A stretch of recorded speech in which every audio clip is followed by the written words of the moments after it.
안녕하세요. 김서민입니다.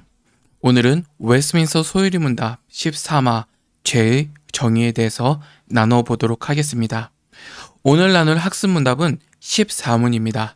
제가 읽고 답하도록 하겠습니다. 14문, 죄는 무엇입니까?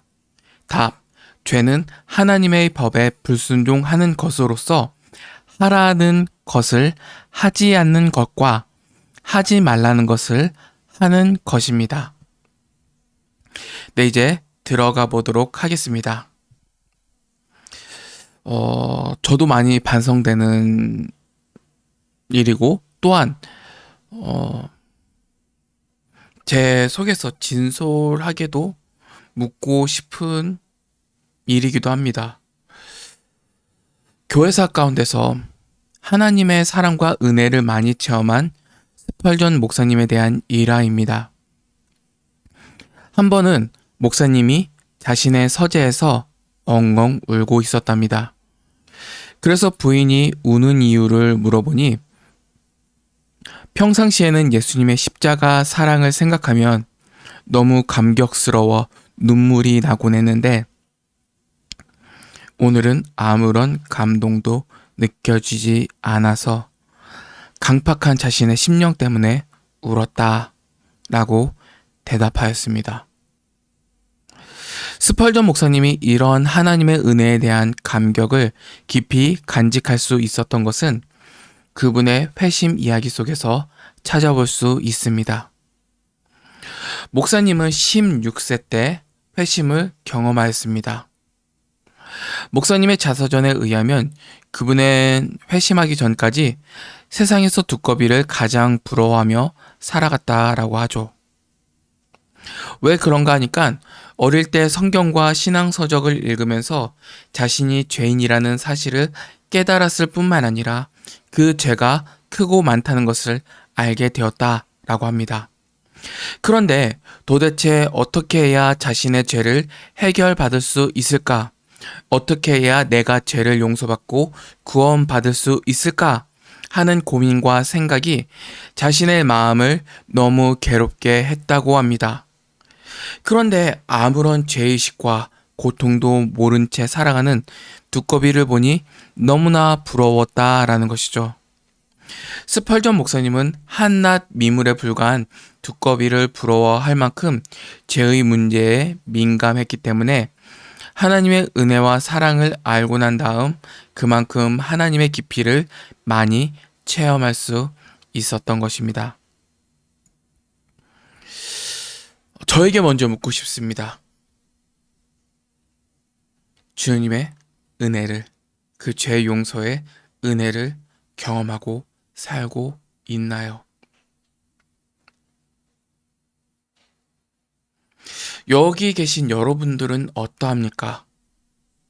예배 시간에 받은 은혜의 깊이는 한 주간 삶 속에서 느낀 죄의식의 깊이를 넘는 법이 없습니다. 오늘 이 시간에는 서교리 문답 14번 문항인 성경이 말하는 죄가 무엇인지에 대해서 한번 알고 나와 우리 공동체, 나, 너, 그리고 우리가 하나님 앞에 어떠한 상태인지를 한번 돌아보았으면 합니다. 먼저 성경은 죄에 대해서 무엇이라고 말하는가를 살펴보아야 됩니다. 그 첫 번째로는 하나님에 대한 불순종이 죄입니다. 우리가 하나님 앞에 섰을 때 용서를 구하는 참회의 기도를 드리지 않는 많은 이유 중 하나는 죄를 성경이 말하는 방식으로 이해하고 있지 않기 때문입니다. 마치 죄를 우리나라에서 정해놓은 국법을 어기는 정도의 차원으로만 생각하니까 스스로 생각하기에 나라의 법을 어긴 것이 별로 없다라고 생각하는 것입니다. 만일 어겼다면 경찰에 체포되어서 재판에 회부될 텐데 그런 일이 생기지 않으니까 하나님 앞에 죄를 지었다는 생각이 별로 들지도 않는 것입니다. 그리스도인이라면 하나님의 말씀에 비추어서 자신의 삶을 돌아보고 하나님께 사죄의 은혜를 구해야 하는 것인데 그리스도인들도 마치 이 세상 사람처럼 국법을 어겼을 때만 죄라고 생각하고 하나님의 말씀을 어겼을 때는 죄라고 생각하지 않으니까 죄 의식이 생길리 만무한 것입니다. 그러나 성경이 말하는 죄에 대한 가장 중요한 정의는 하나님의 말씀에 불순종하는 것입니다. 구체적으로는 하나님이 하라 하신 것을 하지 않는 것과 하지 말라 하신 것을 우리의 생각과 말과 행동으로 하나님의 법을 어기는 것을 성경은 죄라고 말합니다. 요한일서 3장 3절 말씀에 의하면 하나님의 법을 어기는 것, 곧 죄는 불법이라고 말합니다. 나아가 누구든지 온 율법을 지키다가 그 하나를 범하면 모두 범한 자가 되나니 간음하지 말라 하시니가 또 살인하지 말라 하셨은즉 내가 비록 간음하지 아니하여도 살인하면 율법을 범한 자가 되느니라.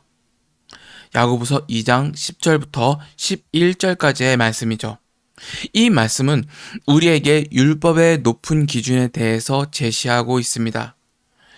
그러나 성경이 죄에 대해서 이렇게 엄격한 기준을 말하고 있음에도 인간이 죄의식을 깊게 느끼지 못하는 것은 하나님의 많은 법 가운데 지키지 못한 수많은 법의 눈을 감습니다. 성경은 이건데 우리 스스로는 그 성경의 기준점이 아니라 나의 기준점에 따라서 이것이 법이고 저것이 법임을 판단해 놓습니다. 그러니까 죄의 기준이 어떻게 돼요? 그리고 정확한 진리에 따른 우리의 죄의 기준은 어떠한가요?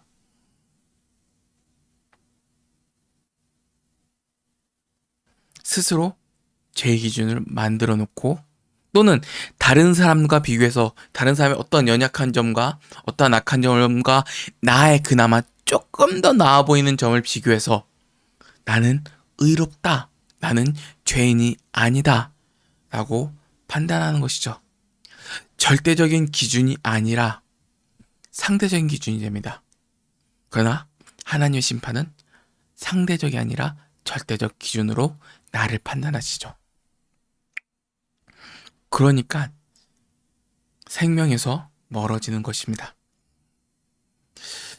두 번째입니다. 하지 말라는 것을 어길 뿐 아니라 하라는 것을 어기는 것도 죄입니다.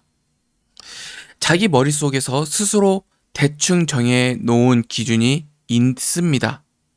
스스로 하지 말라고 한 것을 행하고 나면 마음에 죄를 지었다라는 죄의식과 죄책감이 생겨야 하는 것입니다. 그러나 하라고 명령하신 것을 하지 않는 것에 대해서는 별로 생각이 없습니다. 우리의 머릿속에서는 부정적인 금지사항을 어긴 것만을 죄라고 생각하고 더 적극적으로 나보다 남을 낮게 여기라 라는 등의 긍정적이고 적극적인 하나님의 계명을 행하지 않는 것에 대해서는 별로 죄의식이 없습니다. 이런 면에서 우리가 죄를 생각하는 기준이 너무나 주관적이고 자의적이라는 것입니다. 그러나 성경은 우리들에게 하라와 하지 말라의 계명 중 어느 것 하나도 어기는 것이 하나님 앞에서 범죄임을 분명히 가르치고 있죠. 대표적으로 어떤 것이 있을까요? 이웃을 섬기라. 이웃을 향해 가서 울라.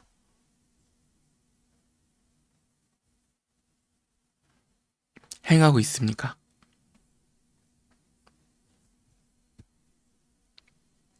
전혀 그렇지 않죠. 네, 세 번째입니다. 행동만이 아니라 마음속의 생각도 죄입니다. 마태복음 5장 21절부터 22절까지에 읽으면 나는 너희에게 이르노니 형제에게 노하는 자마다 심판을 받게 되고 형제를 대하여 나가라 하는 자는 공회에 잡혀가게 되고 미련한 놈이라 하는 자는 지옥불에 들어가게 되리라 라는 말씀이 있습니다. 우리는 흔히 죄를 생각할 때 우리가 행동으로 옮긴 것에 대해서만 죄를 지었다 라고 생각하지 행동으로 옮기기 전까지의 우리가 말한 것이나 혹은 우리 마음속으로 생각한 것에 대해서는 죄라고 생각하지 않는 경향이 있습니다. 이것은 명백히 자기 생각입니다. 예수님께서는 다른 사람의 목숨을 빼앗는 행위만이 아니라 형제에게 노하고 마음속으로 분개하고 적개심을 가지고 상대방의 인격을 손상시키는 욕설과 비방하는 행위 속에 담긴 속사람을 지적하십니다. 이러한 행동 뒤에 상대를 하나님의 형상을 가진 사람으로 인정하지 않는다는 악한 마음이 있다는 것입니다. 그리고 그것은 곧 다른 사람을 죽인 것과 동일한 죄이며 하나님의 기준에 어긋난 행위라고 말씀하십니다. 그래서 이런 법에 대해 성경이 말하는 차원은 우리의 말과 생각까지를 포함하는 것입니다. 하나님께서는 우리 마음과 생각과 행동 모두가 온전하기를 원하시는 것입니다. 마음을 만드신 이가 우리의 손과 발을 만드셨기 때문에 우리의 전 인이 깨끗하고 정결하기를 원하시는 것이죠. 그러므로 죄는 우리와 다른 사람 보기에 옳고 그른 것 이상으로 하나님의 기준과 법에 비추어 미치지 못하는 모든 것을 죄라고 말합니다. 왜냐하면 하나님이 우리의 주인이기 때문이죠. 우리에게 법을 만드시는 분도 하나님이시고 장차 우리가 하나님의 법을 어겼을 때 우리를 심판하실 분도 하나님이시기 때문에 죄에 대한 기준이 우리의 기준이지 내 마음이나 느낌이나 생각이 아니라 심지어 다른 사람이 나에게 부과한 기준조차도 최후의 기준이 될 수 없는 것입니다. 이것이 예수를 주로 시인하는 사람들이 생각하는 죄에 대한 기준인 것입니다. 그렇다면 네 번째, 죄란 무엇일까요? 죄란 구체적으로 말하면 더욱더 명확하게 따지면 십계명을 어기는 것이라고 할 수 있습니다. 하나님께서는 이 율법의 핵심을 우리에게 십계명으로 요약해 두셨습니다. 그래서 우리가 하나님의 법에 불순종하거나 순종할 때 그 십계명에 기록된 것을 기준으로 우리의 삶을 살펴보아야 됩니다. 십계명의 제1계명은 우리의 건강과 명예와 가족까지도 모든 것보다 하나님을 사랑하는 마음이 더욱 커야 한다는 것입니다. 하나님 외에 다른 것들을 사랑하지 말라는 말씀이 아니라 이 모든 것보다 하나님을 절대적으로 신뢰하고 믿고 추구하고 사랑하지 않는다면 죄라는 것이죠. 십계명의 제2계명은 하나님을 섬기는 올바른 방법은 하나님께서 제시하신 방식으로 예배해야 한다는 것입니다. 자신이 하나님을 섬기고 사랑하는 방법 또한 성경이 기록된 대로 해야지 자기 방법대로 하는 것은 우상을 만드는 것이라고 말씀하시죠. 그래서 말씀을 기초로 말씀에 비추어서 하나님을 사랑했는지 아니면 내 방식대로 하나님을 사랑했는지 분별할 수 있는 것입니다. 십계명의 제3계명은 우리가 자신의 부모님의 이름을 함부로 이야기하지 않듯 하나님의 존재와 위엄과 성품에 대해서 제대로 안다면 우리는 결코 하나님을 가볍게 대하지 않을 것입니다. 곧 존중심과 존경심을 가지고 하나님께 속한 모든 것을 대해야 한다는 것이죠. 그럴 때 우리가 마음속에 하나님에 대한 경외심이 생기는 것입니다. 거꾸로 존경심과 존중심을 가지고 하나님께 속한 모든 것을 대해야 한다는 것입니다. 그럴 때 우리 마음속에 하나님에 대한 경외심이 생기는 것입니다. 하나님께서 안식일을 주심은 하나님이 창조주이시고 우리의 구원자라는 사실을 기억하고 하나님께 감사하며 기쁨으로 하나님께 예배하고 찬양하는 날로 지내자라는 말씀입니다. 안식일을 그저 예배 시간만 참석하고 나머지 모든 시간은 자기 하고 싶은 대로 한다는 뜻이 아니라 내 힘으로 내 노력으로 먹고 살려는 것을 포기하고 내 힘과 노력으로 구원받으려는 모든 것들을 포기한 채 하나님이 이 모든 것들을 다루어 주셨음을 감사하고 기뻐하는 날이 되게끔 안식일을 지키라라는 것입니다. 5계명은 부모님, 꼭 낳아주신 부모님만을 의미하는 것이 아니고 우리에게 권위를 가지고 있는 모든 윗사람을 가리키는 것입니다. 우리의 직장 상사와 어떠한 선생님들, 그리고 교회에서 목사님들과 선생님들에 대해서 이야기하는 것이죠. 이렇게 자신의 상급자에 대한 존경하는 마음과 그들에게 다해야 될 의무를 해야 한다는 뜻입니다. 반대로 모든 윗사람은 아랫사람들을 사랑과 존중으로 돌봐야 하는 것입니다. 책임도 있다라는 것이죠. 또한 친구나 동급생처럼 같은 친분과 지위의 사람들에게서도 존중과 의무를 다해야 한다는 것입니다. 6계명은 나 자신이나 혹은 다른 사람의 생명을 보존하려고 해야 한다는 것입니다. 거꾸로 말하면 나 자신이나 다른 사람의 생명을 해하려고 하면 안 된다는 것이고, 또한 사람의 생명을 지켜야 한다는 그 명령도 이에 포함됩니다. 인격까지도 존중해야 한다는 의미까지도 담고 있죠. 7계명은 하나님께서 남자와 여자가 하나님께 결합한 그 가정을 이룬 부부에게만 허락하신 성적인 관계를 맺도록 허락하셨다라는 것입니다. 그 외에 누구라도 그런 관계를 맺으면 안 되는 것이죠. 넓은 의미로는 우리의 생각이나 말, 행동 속에서 순결을 더욱 짐작시키는 행동을 해야지 순결을 버리는 행동을 해서는 안 된다라는 것입니다. 10계명 제8계명은 도둑질하지 말라는 것입니다. 나 자신이나 다른 사람의 재산을 불법적인 방법을 사용해서 다른 사람에게 피해를 주면 안 된다라는 것이죠. 9계명의 말씀은 우리가 생각이나 말이나 행동에서 다른 사람의 명예를 깎아내리는 행동이나 말을 해서는 안 된다라는 것이고, 사람의 명예를 존중해 주는 방식으로 언행을 또는 마음의 중심을 잡아가야 한다는 것입니다. 마음까지도 존중하는 마음을 가져야겠죠. 10계명의 말씀은 좀 더 긍정적으로 말하자면 우리의 삶 자체를 하나님께서 주신 것으로 알고 만족하고 자족하는 삶을 살라는 것입니다. 욕심을 가지고 불만 가득한 삶을 살면 안 된다라는 것이죠. 결론적으로 우리가 죄를 짓는다라는 것은 10계명에 나오는 말씀 중 하라는 것을 하지 않거나 하지 말라는 것을 우리의 생각이나 말이나 행동으로 어겼을 때 우리는 하나님 앞에서 죄를 지었다라고 말합니다.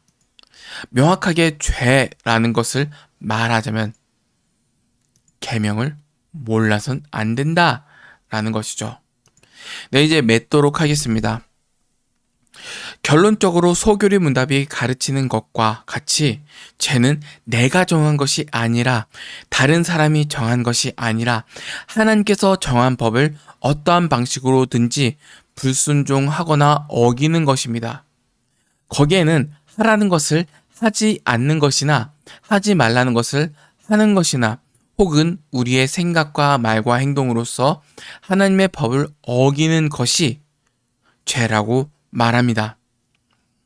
그리스도인은 이 기준을 가지고 하나님 앞에 나아가야 합니다.